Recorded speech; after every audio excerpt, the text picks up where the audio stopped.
우리 친구들 한 주간 잘 지냈나요? 잘 지냈어요? 우리 청소년 친구들은 여기 캠프 갔다 온 친구들도 있고 또 그렇지 못한 친구들도 있지만 우리는 한 주간 동안 하나님 은혜 가운데 모두 다 동일하게 있었던 사람들입니다. 많은 사람들이 작년 이 한 주간에도 뭐 아프거나 사고를 당해서 병원에 가는 사람들 많고요. 또 지금 또 보니까 감기로 많이 고생하는 분들이 있어요. 그렇지 않고 우리가 그럼에도 불구하고 또 그 안에서 우리가 그 시간을 이겨낼 수 있다는 것은 단순히 우리가 그냥 그렇게 되었다, 우연히 되었다는 것이 아니라 하나님의 특별한 계획 속에서 우리가 살아가고 있다는 사실, 증거라는 것을 여러분들이 깨달았으면 좋겠습니다. 오늘은 조금 무거운 이야기를 좀 하려고 합니다. 죄에 대한 이야기를 좀 하려고요. 우리 교회에서 빠질 수 없는 이야기, 그러나 가장 듣고 싶지 않은 이야기를 뽑는다면 아마 이 죄라는 이야기가 되지 않을까 싶습니다. 우리는 그럼에도 불구하고 굉장히 많이 이 죄라는 것을 반복해서 이야기합니다. 특히 사순절 기간이 되면 부활절 전에 사순절 40일 동안 우리를 위해 십자가에 죽으신 예수님을 생각하며 우리가 회개하는 시간에 오랜 시간 갔습니다. 그러니까 지금 우리 지민이가 이제 14살 됐죠. 14살이면 14번째 이제 사순절을 맞이하게 된다는 거예요. 14번째나 이제 목사님은 이제 42번째 이제 그 사순절을 통해서 죄를 또 맞이해야 되는 시간을 보냅니다. 아마 다른 어떤 일이라고 한다면 40일 동안 40번이나 훈련하고 도전했으면 잘할 수 있을까요? 못할까요? 그 문제 해결할 수 있었을까요? 없었을까요? 해결할 수 있었을 거예요. 그런데 이상하게 이 죄라는 것은요, 목사님이 지금까지 계속 목사로서 더 열심히 했는데 목사님 해결됐을까 안 됐을까? 죄가 해결됐을까 안 됐을까? 안 됐어요? 네, 안 됐습니다. 맞아요. 저도 계속해서 죄에 넘어집니다. 죄에 넘어지고 죄 가운데 있고 죄 때문에 마음이 힘들고 어렵고 그 자책감과 죄책감에 스스로가 무너질 때가 참 많이 있습니다. 여러분, 오늘 이 시간 우리가 함께 이 죄라는 것에 대해서 이야기 나누면서 여러분 안에 먼저 자유함이 있기를 원합니다. 여러분을 골탕 먹이고 힘들게 하려고 이 이야기를 하는 것이 아니라 여러분이 이 죄로부터 자유로워질 수 있는 방법이 이곳에 있기 때문에 같이 이야기를 해보려고 해요. 여러분, 혹시 여러분 잘못하지 않은 것 같은데 혼난 적 있나요? 억울한 일 당할 때 있어요? 특히 이제 형제 자매의 싸움 속에서 맨날 저희 목사님도 집에 가면 맨날 막 요란하고 소란스러운 것 중에 하나는 뭐냐면 누가 먼저 이 싸움을 걸었느냐를 판단하는 것 때문에 힘들어요. 네가 먼저 했다, 내가 먼저 했다, 막 이러면서 싸우기도 하죠. 그 얘기는 뭐냐면 이 내 안에 죄가 없으면 좋겠다라는 죄를 인정할 수 없는 사람의 기본적인 방어적 자세가 있기 때문에 그래요. 심지어 죄를 졌어요. 죄를 졌는데도 불구하고 걸렸습니다. 걸렸는데도 불구하고 우리는 어떻게 합니까? 그럴 수밖에 없었어. 그리고 혹은 나 아닌데 발뺌하거나 이 죄를 이렇게 쉽게 바로 인정하는 것은 굉장히 어렵게 느껴집니다. 그래서 우리는 잘못했다는 이야기보다 그럴 수밖에 없었던 변명의 이야기가 먼저 나오는 것이 사람의 태도입니다. 왜냐하면 죄라는 것을 사람 자체가 이미 멀리 하기 때문에 그래요. 잘못을 내가 인지하고 그것에 대해서 반응하는 것에 대해서 우리가 본래 갖고 있는 본성이 그것을 싫어하고 미워하기 때문에 죄를 짓는 것은 그렇게 어려워하지 않으나 죄가 걸렸거나 드러나는 것은 힘들어한다는 거죠. 여러분, 프랑스 소설 레 미제라블이라는 혹시 영화 봤어요? 아니 혹은 소설 읽어보세요? 네. 안 봤나요? 네. 장발장 알죠? 장발장 알죠? 이 장발장 이야기를 보면요, 이 장발장이 죄인이 될 뻔한 이야기가 나옵니다. 어떠냐면 이 은그릇을 이제 교회에서 훔치게 됩니다. 너무나 지금 배가 고프고 힘드니까 가난하니까 저기 잔에서 내가 은그릇을 훔치면 그걸 팔아가지고 어느 정도 먹을 수 있겠다라는 생각 때문에 정말 어려운 마음이 있지만 그것을 훔칩니다. 그런데 그렇게 훔쳐가다가 경찰한테 걸려요. 불시금문에 걸려서 이 사람이 훔쳤다, 이 교회에서 훔쳤다는 것을 알게 됩니다. 그래서 주교님한테 그 당시에 성당이니까 주교한테 끌려갑니다. 그리고 경찰이 얘기해요. 이 사람이 주교님의 은그릇을 훔쳤습니다. 막 이렇게 막 하면서 이 사람의 죄를 드러내고 장발장을 처리하려고 하는데 그때 이 주교님이 뭐라고 얘기하냐면 그 은그릇은 내가 준 거예요 라고 이야기하면서 왜 은초 때는 가져가지 않았나요? 그래서 은초 때까지 쥐어주는 장면이 나옵니다. 장발장이 이제 경찰에 걸렸으니까 큰일 났다. 자식의 인생은 이제 완전히 끝났다라고 하는 그 순간 오히려 자기가 잘못했음에도 불구하고 이 주교 신부입니다. 신부님이 오히려 자기를 구해주는 이야기를 만나게 되는 것이죠. 여러분 우리는 죄를 지으면요 분명히 숨기고 싶어요. 그런데 여러분 은혜는요 그 죄를 숨기지 못하게 만듭니다. 오늘 우리는 그 죄에 대해서 함께 나누기 원하는데요. 여러분 이 죄라는 단어를 우리가 함께 자세히 살펴봤으면 좋겠습니다. 여러분이 이 네 가지를 가지고 우리가 함께 말씀 나눌 거고, 네, 죄라는 것에 대해서 함께 먼저 얘기를 해볼게요. 여러분 우리 죄는 무엇일까? 죄는 무엇일 것 같아요? 여러분 생각하는 죄라고 딱 들었을 때 생각나는 게 뭐가 있어요? 죄라는 단어를 우리 잘 안 쓰죠. 죄 대신에 잘못이라는 단어를 여러분 아마 많이 쓸 겁니다. 아마 이런 얘기를 들으면 보통 이런 거 떠올려요. 거짓말, 욕한 거, 부모님 말씀 안 듣고 뭐 내 마음대로 한 거, 친구를 따돌리고 괴롭힌 거, 뭐 이런 여러 가지 행동들이 우리 안에 떠오르게 됩니다. 그러니까 이 죄라는 것을 생각할 때 우리는 자연스럽게 행동하는 것을 연관시켜 생각한다는 거죠. 그런데 성경은요, 이 죄를요, 행동 목록, 행동의 결과로서 이야기하지 않아요. 성경은 죄를 뭐라고 얘기하냐면 따라합시다. 뭐가요? 뭐가 문제예요? 방향의 문제다라고 이야기합니다. 여러분 3장 23절 우리가 읽은 로마서 3장 23절에 죄라는 단어가 나오는데 이 단어가 이거는 알아봐도 좋을 것 같아요. 헬라어로 하마르티아라는 단어를 씁니다. 하마르티아. 이 단어는요 과격을 놓치다라는 뜻이 담겨져 있어요. 여러분 양궁을 보잖아요. 관역을 이렇게 양궁 화살을 쏘면 아마 준영이 너네도 있지. 화살 쏘는 거 없나? 놀이방에. 총인가? 총. 네. 총이나 어쨌든 관역을 놓고 쏘는 게 있어요. 양궁이나 총이나 관역을 놓는데 여러분 모두 다 그 관역을 맞출 때 어떤 것을 목적으로 쏩니까? 자, 여기에 맞추려고 쏩니까? 여기에 맞추려고 쏩니까? 아니죠. 어디에 맞추려고요? 중앙, 가운데다 맞추려고 쏩니다. 그러니까 이 관역의 목적은요, 가운데다 맞추는 거예요. 가운데다. 얼마나 가까이에 맞추냐에 따라서 점수가 높아지는 거죠. 그런데 이 죄는요, 이 하마르티아라는 단어를 사용하면서 관역 이 안에 들어와서 쏘는 것이 아니라 저 바깥으로 상관없는 곳에 그 양궁의 화살이나 이런 것들이 빗나가는 상태를 이야기한다는 거예요. 그러니까 죄는요, 나쁜 짓을 몇 개 했느냐라는 것을 묻는 것이 아니라 내 삶이 관역에서 벗어나 있는 상태이면 우리는 다 어떤 상태예요? 죄라는 것입니다. 죄의 상태에 있다는 거예요. 그러면 관역은 뭘까? 관역이 무엇인지가 중요하겠죠. 관역이 뭔지가 중요합니다. 그 관역은 무엇일까? 바로 하나님의 영광입니다.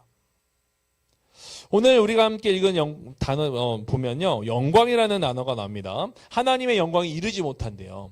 그러니까 죄를 범해서 관역을 벗어나는데 그 상태를 뭐냐면 하나님의 영광에 이르지 못한 상태가 되는 것이다 라고 이야기하는 거죠. 자, 그러면 하나님의 영광은 뭘까? 이것도 좋은 단어예요. 독사. 이 외우기 쉽죠. 독사. 뱀 같은. 하지만 헬라어는 하나님의 영광이라는 것을 씁니다. 이 영광이라는 단어에는요, 여러 가지 뜻이 있는데 이런 게 있습니다. 하나님의 무게감, 하나님의 아름다움, 하나님의 가치, 하나님의 빛, 뭐 이런 뜻을 갖고 있어요. 우리의 삶이 하나님을 드러내는 방향으로 가는 것, 이것이 바로 영광에 이르는 삶이다라고 나누는 거예요. 그러니까 하나님을 드러내는 방향, 하나님을 나타내는 방향, 내가 살아가면서 하나님이 존재하시고 하나님이 나와 함께 하시고 하나님 우리를 이끌어 주시고 하나님 분명히 살아계시다는 것을 나타내면서 그 하나님을 향하여 나가는 삶이 되면 우리는 관역을 향하여 정확하게 가고 있다는 거예요. 그런데 본문은 이렇게 말합니다. 우리가 그대로 잘하고 있다 없다? 잘하고 있지 못하다라고 얘기해요. 여기 못한다라는 것은요, 여러 가지 의미가 있습니다. 부족하다, 모자라다, 뒤처지다. 그러니까 단순히 관역에서 우리가 딱 도착하지 못했다, 이것이 중요한 것이 아니라 우리가 그 안에서 부족하게 가고요, 모자라게 가는 거예요. 가다가 말고, 가다가 다른 데 쳐다보고, 뒤처지고, 잘 가야 되는데 뒤처져서 뒤돌아서 가고, 이런 여러 가지 단순히 옆으로 방향을 벗어나는 것이 아니라 아예 다른 방향으로도 살아가는 모습들을 통해서 이르지 못한다라고 이야기하고 있는 거예요. 그래서 죄는요, 이렇게 정리할 수 있어요. 하나님이 원하신 삶의 목표에서 계속 모자란 상태. 하나님이 우리 향해 하나님의 앞에 나오기를 원하시는 자리들이 있어요. 아마 이 자리도 아마 그 자리일 거예요. 여러분은 지금 그러면 영광에 이르렀습니까? 이르지 못했습니까? 이른 거예요. 예배 시간 시켰잖아요. 하나님을 바라보고 있잖아요. 그런데 이것이 단순히 여기서뿐만 아니라 우리 삶의 모든 자리에서 하나님은 우리가 하나님 앞에 나아가길 원하는 기준들이 있으십니다. 근데 우리가 그 상태에 계속 모자르게 있으면 우리는 죄라는 상태에 있다는 거예요. 그래서 죄는요, 단순히 도덕 점수를 말하는 게 아닙니다. 죄는 하나님과의 관계가 어긋난 것이 문제라는 것을 우리에게 이야기하고 있어요. 여러분, 휴대폰은 내비게이션 사용합니까? 안 합니까? 사용해요? 네이버 지도, 다음 지도, 구글 지도 여러 가지 사용하죠. 처음 가는 곳이거나 아니면 서울 가거나 이러면서 교통편 알아보기 위해서 어디를 가지, 어떻게 갈지, 어디에 뭐가 있는지 알기 위해서 우리는 그것을 사용합니다. 그런데 우리 여러분, 길이 계속해서 엉뚱하게 나오는 경험한 적 있나요?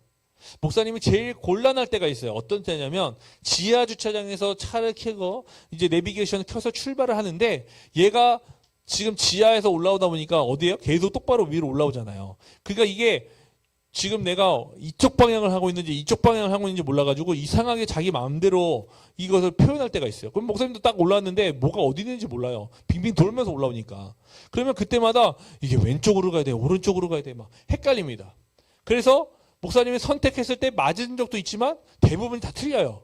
그래가지고 그거 자꾸 얘가 돌려요. 거기에 띠릭 잘못됐습니다. 돌아가세요. 그래서 더 멀리 돌리기도 하고요. 막 이렇게 한다는 거죠. 우리가 내비게이션을 켰으나 그 내비게이션이 어떻게 안내하는지를 이해하지 못해서 그 길대로 잘 가지 못할 때가 있다는 거죠. 여러분, 문제는요, 그냥 한 번 잘못 간 게 문제가 아니라 내비게이션이 꼬여버리면요, 경로 자체가 틀어져서 잘못 간 경우도 있다는 거예요. 마찬가지입니다. 내비게이션에 제가 한 번은요, 내비게이션의 목적지를 잘 설정해서 눌렀다고 생각했어요. 그리고 열심히 한번 가는데 약간 이상한 거예요. 이상해. 내가 가는 방향이 여기도 아닌 것 같은데 왜 자꾸 이 길로 가지? 이 길로 가지 가다가 한 15분 정도 가다가 뭔가 이상해. 봤더니 제가 조작하다 잘못 눌러서 제가 이게 막 이렇게 움직이다가 찍은 데가 목적지가 돼가지고 내가 원래 가는 데가 목적지가 아니라 이상한 제가 지도 어느 한 부분을 찍어서 누른 데가 목적지가 돼서 글로 가고 있는 거예요. 여러분, 그러면 잘 가고 있었던 거예요? 못 가고 있었던 거예요? 열심히 갔으나 못 간 거예요. 다시 그때 설정해서 제가 가려고 하는 대로 가야 됩니다. 여러분, 죄도 비슷합니다. 우리가 한 번 실수할 수 있어요. 그것이 죄와 연결될 수 있어요. 그런데 여러분, 그 한 번의 문제를 우리가 잘 해결하면 좋겠지만 문제는요, 그 한 번 실수로 연결된 죄가요, 계속해서 우리의 인생의 경로에서 하나님을 빠지게 하는 영향력을 끼친다는 거예요.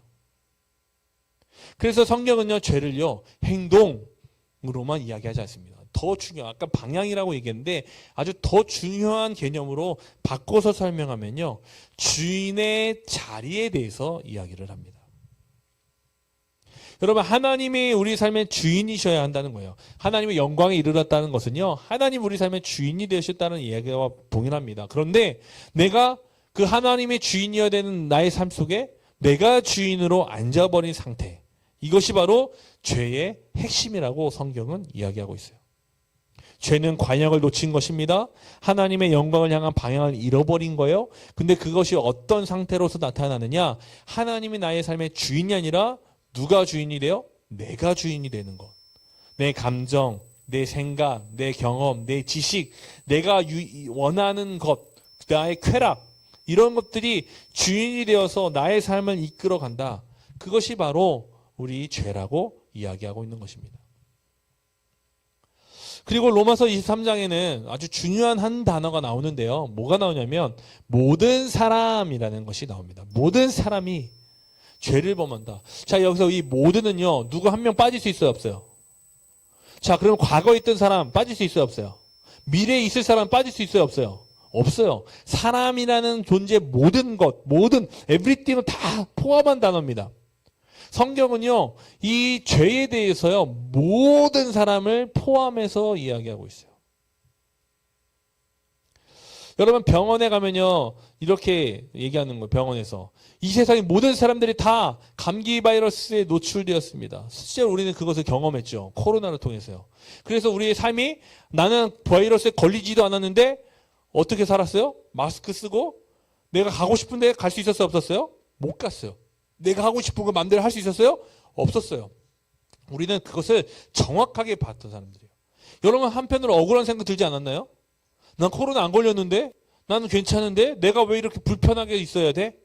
세상은 우리를 향해 다 이렇게 얘기한 거예요. 코로나로 여러분 격리돼야 됩니다. 가지 마세요. 모이지 마세요. 라고 얘기한 건요. 당신도 코로나 유전, 그 바이러스를 내포하고 있는 그것을 전파할 수 있는 사람이 문제가 될 수 있는 사람입니다라고 평가하고 정의를 내려버린 거예요. 우리는 모두 다 그렇게 평가받아서 코로나 시간을 3년 동안 보내게 됐습니다. 여러분, 그런데 그때 사람들이 다 무시해요. 아무것도 안 해요. 그냥 내 마음대로 다 살아요. 그러면 우리가 지금 이 시간을 맞이할 수 있었을까요? 없었을까요? 그래도 우리나라가 정말 잘했던 것은 뭐 K-방역이다 하면서 뭐 자랑도 했지만 여러분 우리나라는 다른 나라에 비하면 정말 많은 사람들이 죽지 않았어요. 그래도 잘 이겨낸 사람들입니다. 모두 다가 그 치료가 필요하다 인정했기 때문에 그렇게 해야 된다고 생각했기 때문에 내가 그 사람이 내가 퍼뜨리는 것이 다른 사람에게 피해가 될 수 있다는 것을 인정했기 때문에 우리는 그 시간에 잘 지침에 따라 참여했고 그래서 이 사회 자체가 치료돼서 지금 우리는 자유롭게 다시 살아갈 수 있게 된 거죠. 여러분 이러한 생각으로 하나님은 모든 사람을 바라본다는 거예요.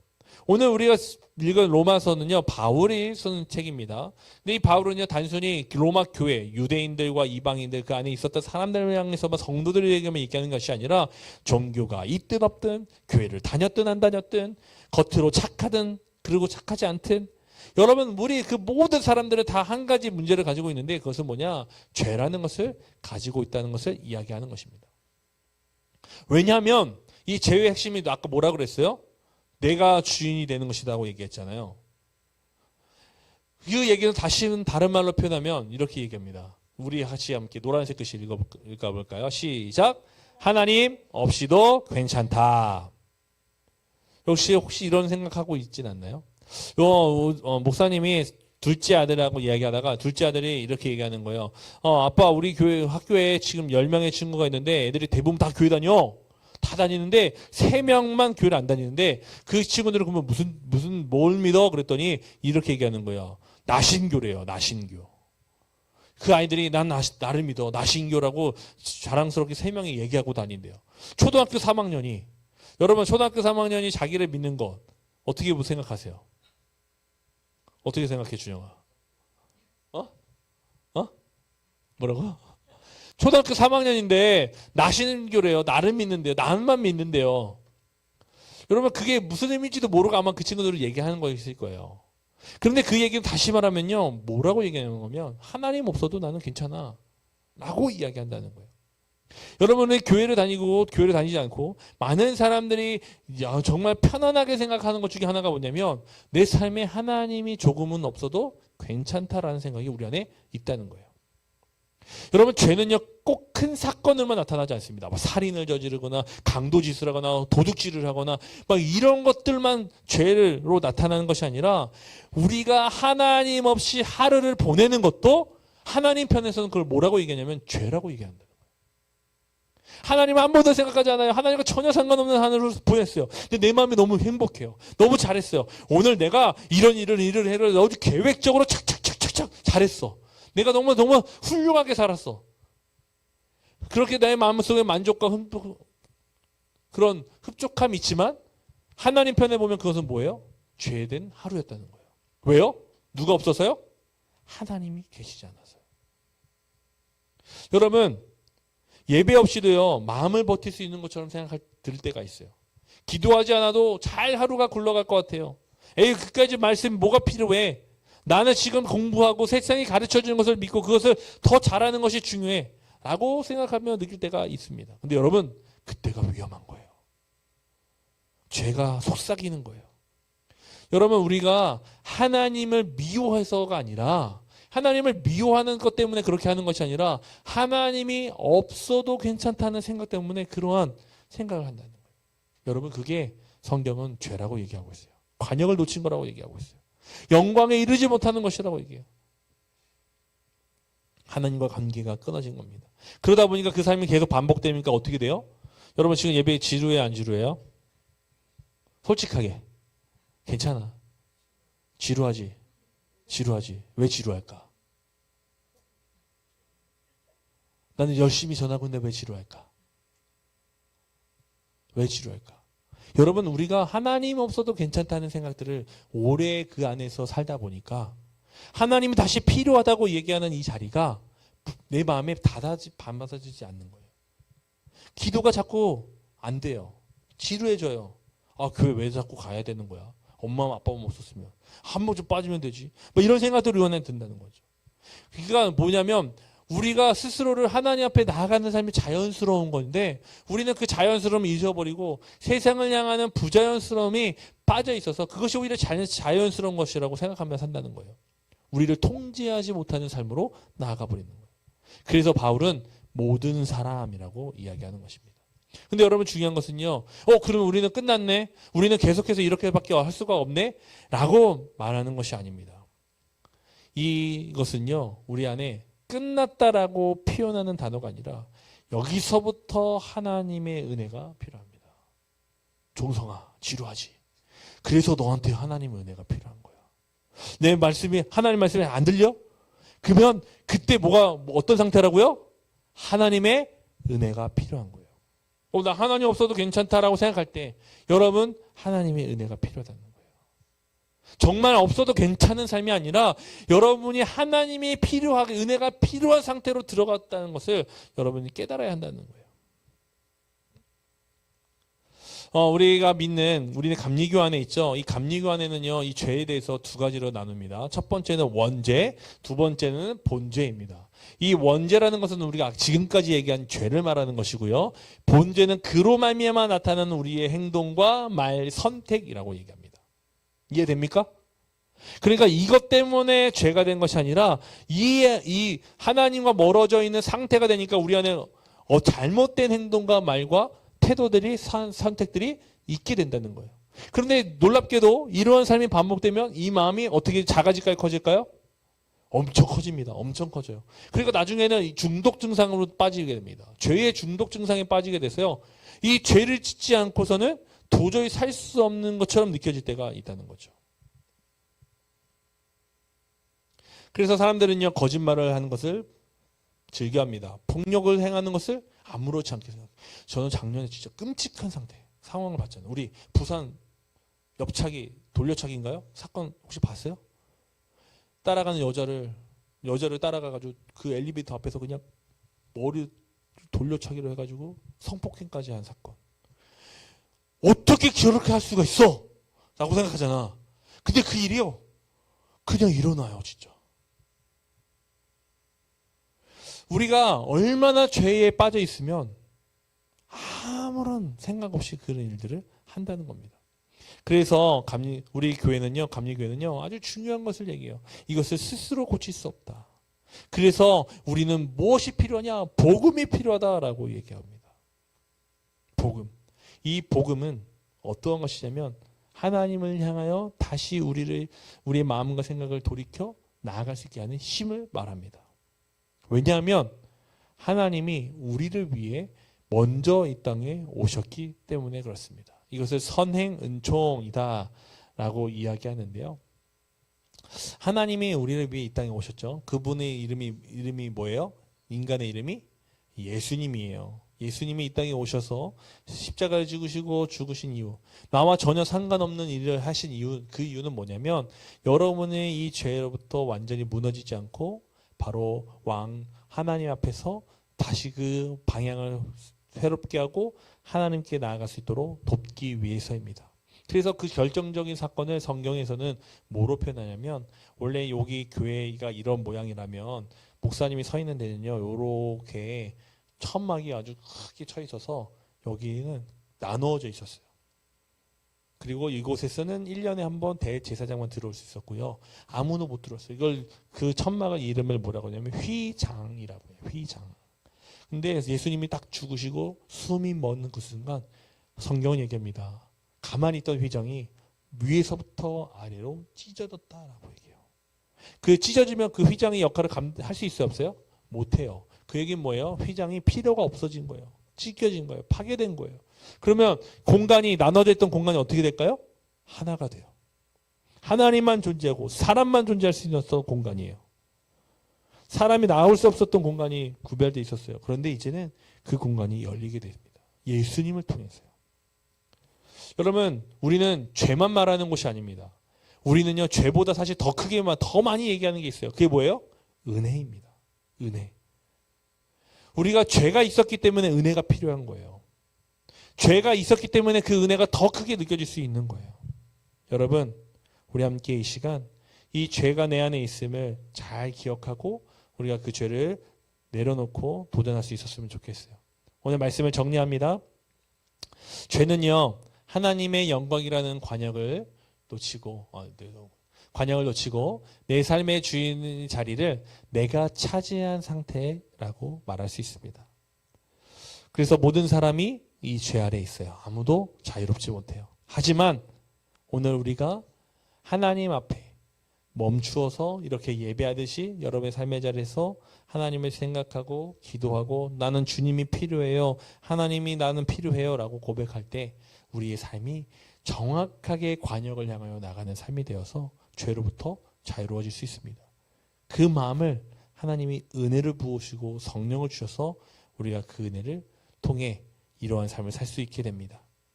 오늘 우리 함께 그 죄를 주님 앞에 내려놓고 하나님, 내가 주인 되었던 것을 내려놓고 오직 주님이 다시 나의 삶의 주인이 되시어 주시길 소망하며 고백할 수 있었으면 좋겠어요.